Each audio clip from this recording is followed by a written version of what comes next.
Пет ангели или Five Angels, така е насловот на оваа композиција, дело на Игор Димовски. Игор, добро утро и добре ни дојде. Добро утро. Се потсетивме на една убава композиција од тебе, малку да ни споделиш како беше кога работевте на овие Пет ангели кои што ги погледнавме пред малку. Да, Пет ангели е композиција негде пред 6-7 години, каде што е фолк елементи во малце по симфониски призвук. Се јавува виолини, па сега и зурлата ја слушаме, нели? Сакав да доловам македонски фолклор во малце по различен аранжман. Снимивме еден спот убав, како што го видовте, во Марков манастир. Одлично.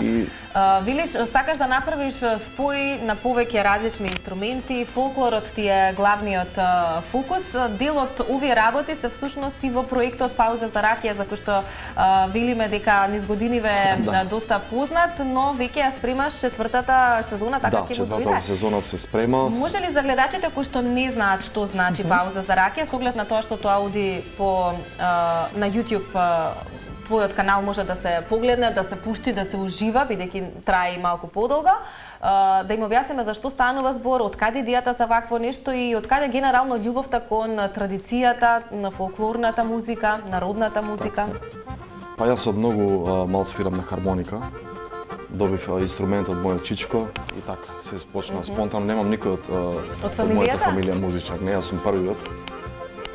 Што се однесува до Пауза за ракија, тоа е едно искуство од сите мои настапи, од мојата едукација се работи за микс на песни, каде што од доста колоритни видови ритмови на македонска музика, но не се цели песни, него се 30 секунди до 40 секунди, па менува на различни песни.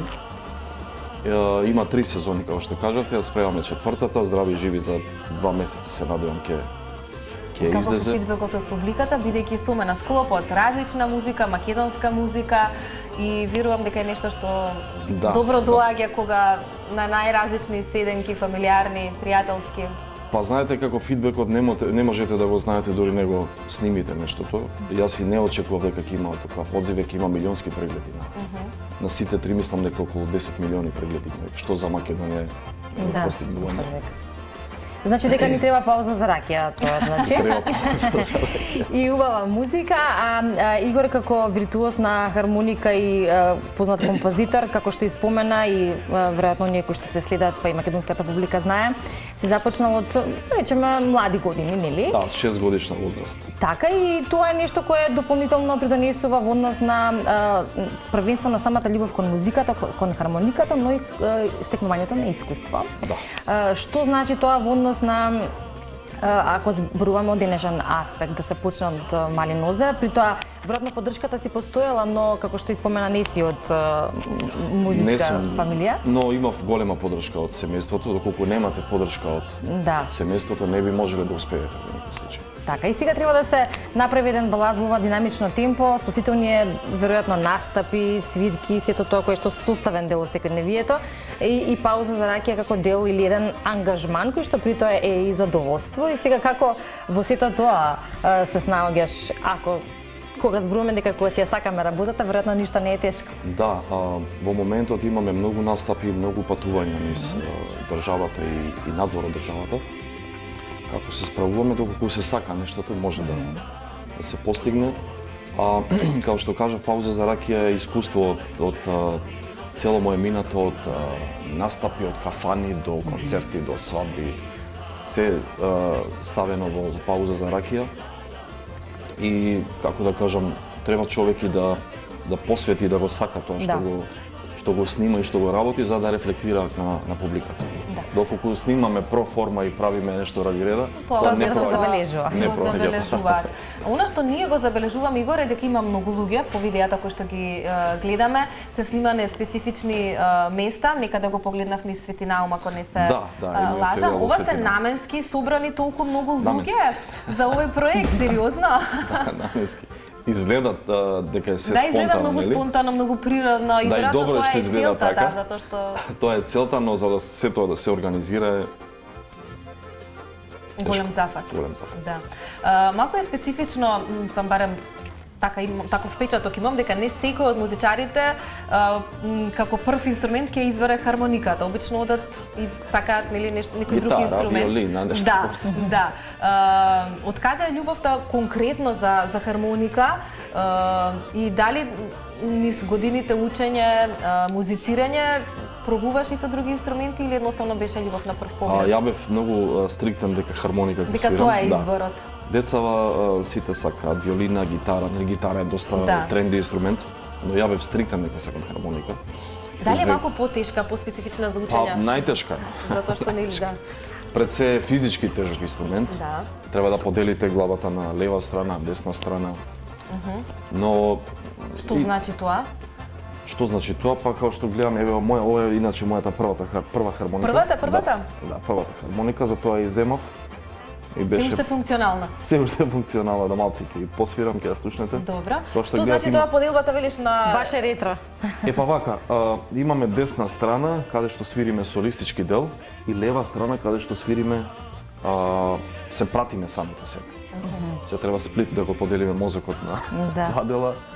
И друга работа што е доста тежок инструмент, професионална хармоника е некаде околу 15 килограми. Да. Така да.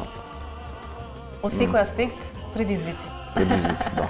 Што треба за да се биде успешен покрај талентот веројатно? Колку вежбањето е неопходно и колку всушност треба да се вежба свирењето на хармоника за да дојдеме до момент, односно еве во твојот случај да дојдеш до момент каде што тоа ќе ти оди само по себе, а нема да треба толку многу да се сконцентрираш. Така, само работа.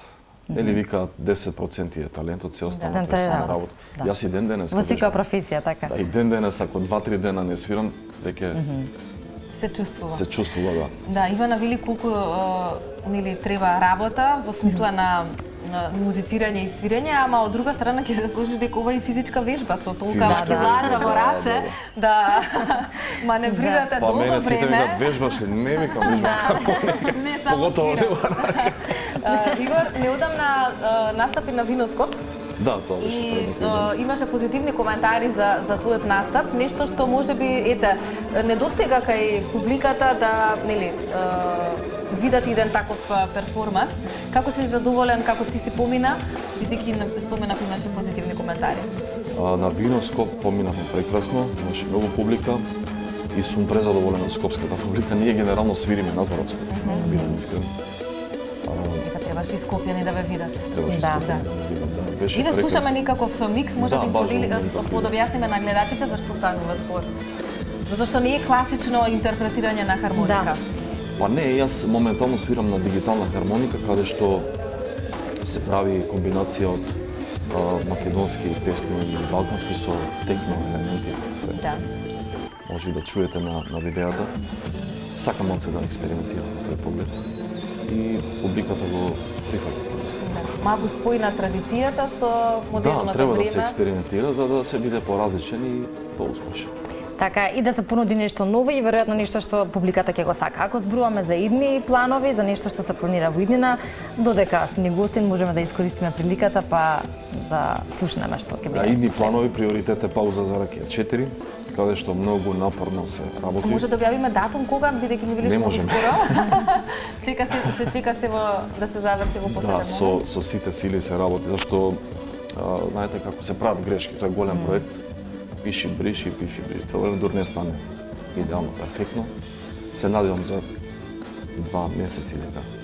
Сега се ближат и новогодишните празници или пред новогодишните што не, настани, случувања, да, кафански, нели, собиранки, дружења, сето на кој што е составен дел од таа предновогодишна еуфорија, а вие сигурно сте многу активни во тој период. Па малтене цел декември сме на пат, на терен. Да.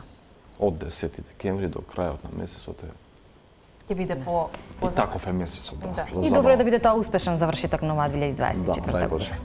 Игор, да не биде дека залудно ја донесовме оваа килажа, колку рече дека е оваа 15 на кило? Не, ова е мала хармоника која што тежи негде 4 до 5 кила, но професионалната е некаде околу 15 кг. Добра. Не велиш ова е твојата прва Да, јас оваа хармоника и баш како што спомена Ивана е ретро, ме потсеќа мене на славите и собиранките на моите родители од многу години. Па дури некои играчки за по дома што сме имале, вака нали Баш кувале. играчка. Да, што ќе ни отсвириш Се јас и немам Игор? каиши, ама ќе пробам некако да се снајдам. Со ова само да кажеме на гледачите дека ќе се одјавиме со тебе, но што ќе слушнеме? Ќе отсвираме на македонска позната песна Јована Јованке, сите ја Може. знаеме, да. Сигурно една од омилените на голем дел од граѓаните. И ти благодариме за гостувањето. Благодарам за поканата. Посакувам успех.